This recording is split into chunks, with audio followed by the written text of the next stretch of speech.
Yo, what's up guys, it's TBAG and I got to play the Battlefield 2042 beta early. You are watching this as the open beta goes live, but I got the opportunity to play it a couple of days ago and get hands-on for a couple of hours and prepare some videos. This video is going to be a general first impressions video. Perhaps I will make a complete beta review when the beta has closed, but for now, these are my initial thoughts. I literally just played it a couple of minutes ago, so it's still fresh in my mind. So let's go. Timestamps can be found in the description below, and of course be sure to subscribe to the channel guys, because I'm gonna put this channel into overdrive. Don't miss any videos, be sure to subscribe and ring the bell, and of course drop a like on this video if you are excited. Let's begin. What do I think of the game so far?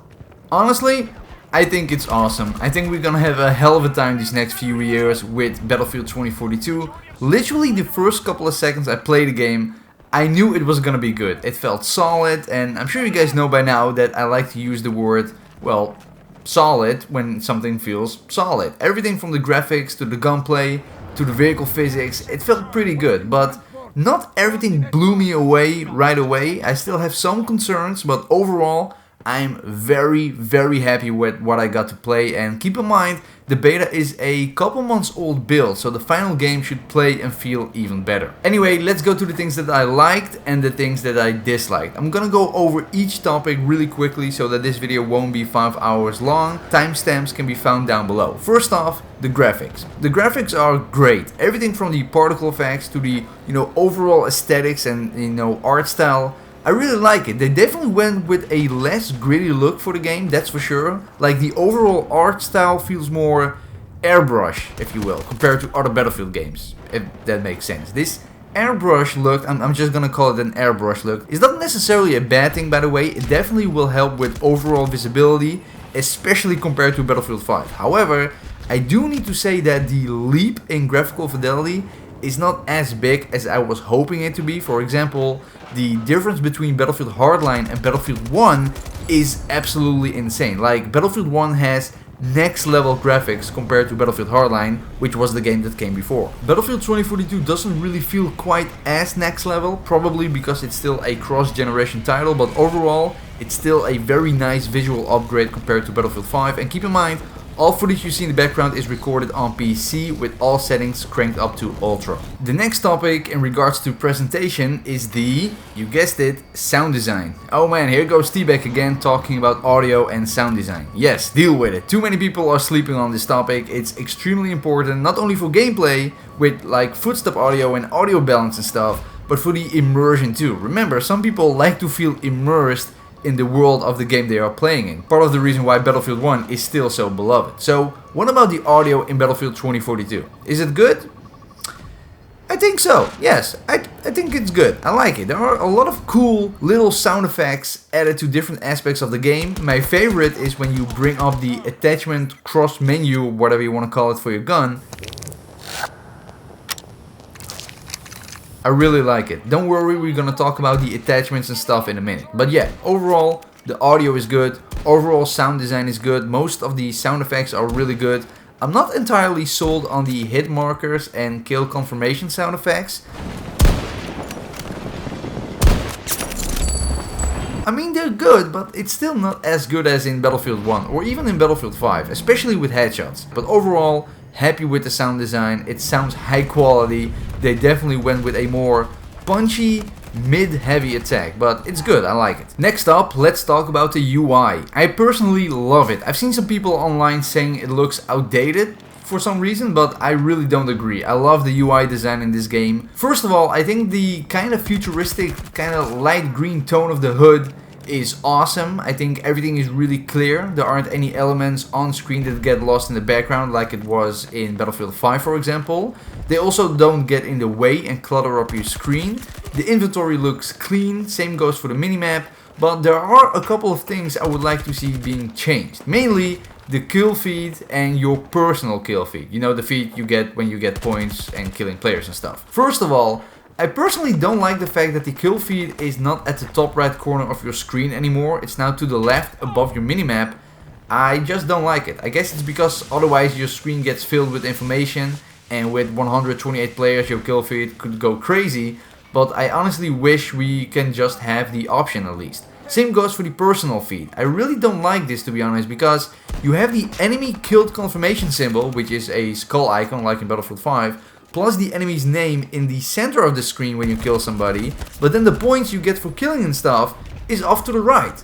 I honestly don't like that because, well, look at Battlefield 4's feed, for example. Nothing is more satisfying than seeing the points stack up like that. Now you have to look at two different places. I don't know, it just doesn't seem logical to me, but everything else in regards to the UI is freaking amazing. Things like the movement sensor for Casper, it's in the center bottom of your screen, but its design is so subtle and elegant that it doesn't feel overly present at all. Same goes for the vehicle call-in menu. It's a simple overlay with the same green theme as your HUD.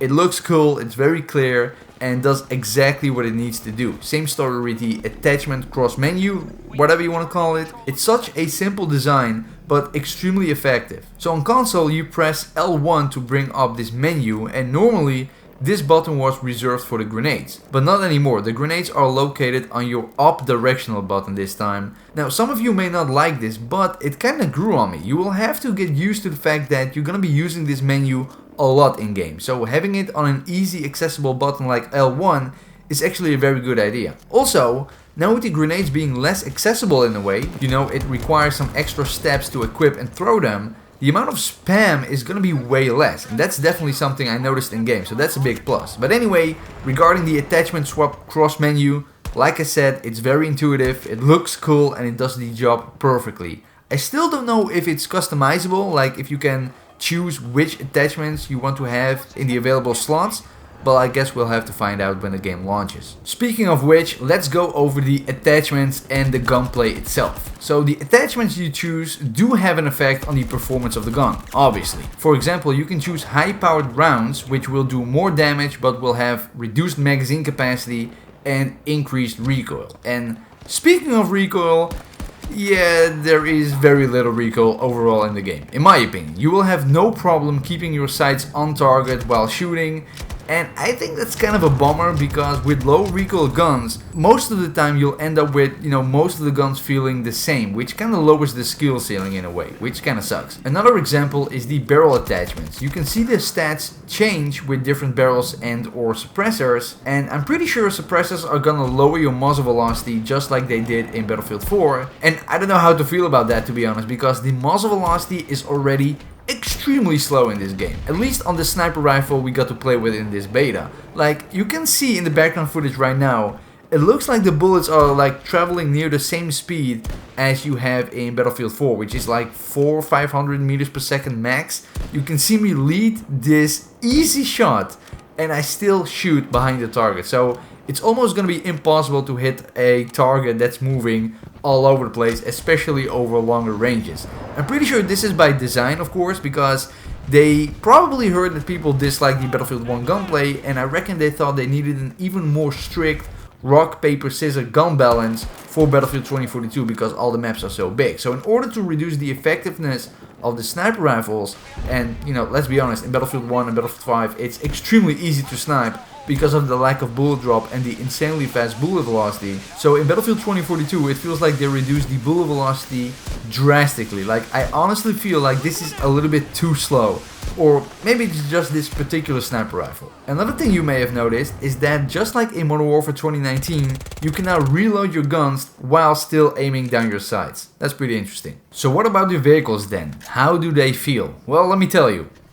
They feel awesome, as far as I can tell at least, because I had some issues I'll get into later. The very first thing I did when playing the beta is jumping in this car right here and drive. And well, I can safely say they finally updated the vehicle physics. This car that you see right here, it legit feels like a car. It has traction, it has weight. You now have to kind of know what you're doing in order to drive this thing skillfully, if that makes sense. So the land transport vehicles feel great. The tanks also feel really solid. For example, the main battle tank, it's actually kind of interesting. The tank gameplay is similar to Battlefield 5 in the way that the turret aim is really slow and chasing the camera, if that makes sense. Basically the same as Battlefield 5. Some of you will love that, some of you will hate that. I didn't really mind it that much, but yet again, similar to Battlefield 5, because the mobility is limited, the tank gameplay is also slower and therefore more prone to a passive playstyle, aka hilltop camping. As the driver of the main battle tank, you basically have the same weapons as in Battlefield 4, you know, your main cannon, your secondary, which is in this case a turret mounted machine gun, and a smoke screen, and perhaps you will have another slot for an extra gadget in the final game. But one big change is the seats available for the main battle tank. In Battlefield 4 you only had room for the driver and a gunner. In Battlefield 2042 you have 2 additional seats, so 4 in total. These 2 extra seats are also gunner seats, but they have different types of weapons to their disposal. One has a regular machine gun, another has what looks like some sort of a close range auto grenade launcher, and the other one has a canister shell thing for close range. It's pretty crazy.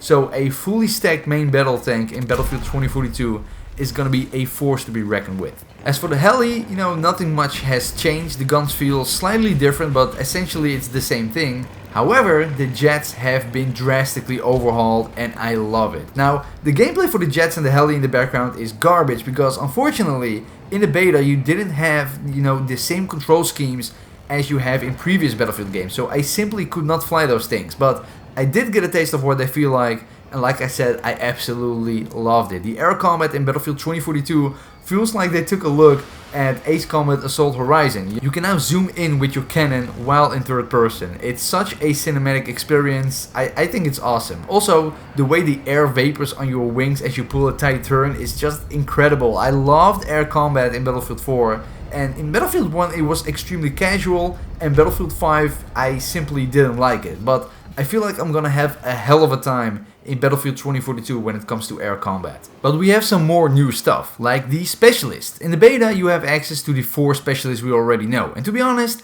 I kinda like what they are trying to go for, but it didn't really feel perfect in the beta. So you have the grappling hook guy, the sentry guy, the movement sensor guy, and the healing lady. And what this means is basically this. You choose a specialist based on their unique trait and unique gadget. So the Webster McKay guy is the only one out of the 4 with the grappling hook, but once you choose him, you can pick any primary you want and any secondary gadget you want. So if you want to have a drone gadget and the movement sensor and a rocket launcher and a sniper rifle, you can. That definitely opens up the playstyle, but it's also kind of weird because, I don't know, the grappling hook is amazing, so I will probably choose the McKay specialist most of the time, and there is almost no downside because any specialist can carry a med bag, for example, or an ammo bag, or a rocket launcher, or even an armor plate for extra health. So I'm not too sure about this one yet. What I can say though is that I feel like I've seen the same characters running around everywhere, because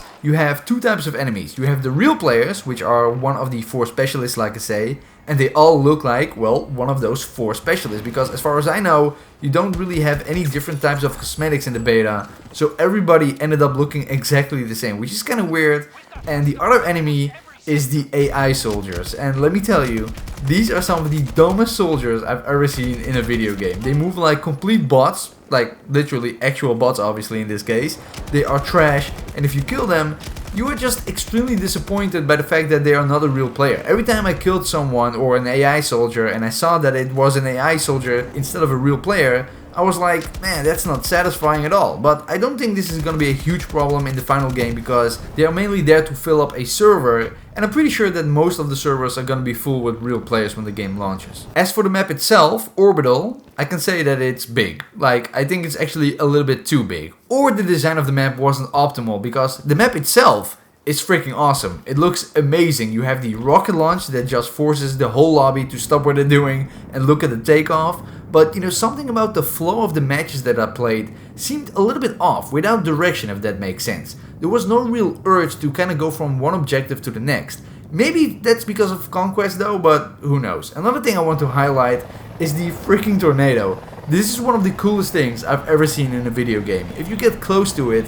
you just get tossed around and thrown into the air, and you can actually fight in mid-air, which is really, really cool. I didn't find the tornadoes to be disruptive at all. It's kind of like a cool little event similar to the rocket launch, except this is much bigger and has an actual impact on gameplay. I really liked it. And finally, let's talk about the movement. They went with a movement system similar to Modern Warfare and Warzone. You have a tactical sprint, although I think it's called traversal sprint in Battlefield 2042, and you also have the same kind of slide mechanic. You also have 2 different ways of parachuting, by the way. One where you just glide down with your gun in your hands, and a mobility toggle, which you can use to really control your parachuting. I like that, that's pretty cool. I think most people will be happy with the movement and how it feels in Battlefield 2042. And I think that's pretty much it for the video, guys. Overall, I had a blast with Battlefield 2042 beta, and I can tell you that this game is gonna be amazing. Some minor tweaks here and there, and this game could be a solid 10 out of 10. Of course, I'll be posting way more Battlefield 2042 content, so be sure to subscribe and ring the bell, drop a like on this video, and also be sure to join the Discord. Link for that is down below. And with that being said, I see you guys next time.